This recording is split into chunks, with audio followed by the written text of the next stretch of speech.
کیونکہ آدم علیہ السلام کو بھی اللہ تعالیٰ نے سب سے پہلے اسماء سکھائے تھے، ٹھیک ہے؟ تو ہمارے استاد کہتے ہیں، ہمارے جتنے بھی اساتذہ ہیں وہ یہ کہتے ہیں کہ اسم میں اللہ تعالیٰ نے برکت رکھی ہے۔ اسم کو سمجھ کے انشاءاللہ ہمیں بہت سی چیزیں سمجھ میں آ جائیں گی۔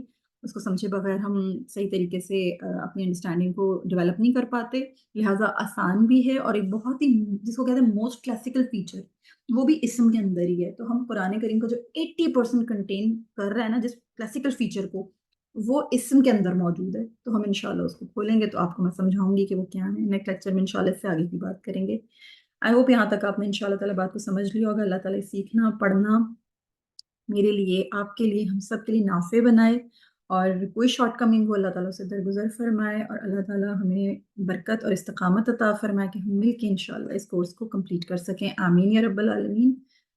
السلام علیکم ورحمۃ اللہ وبرکاتہ۔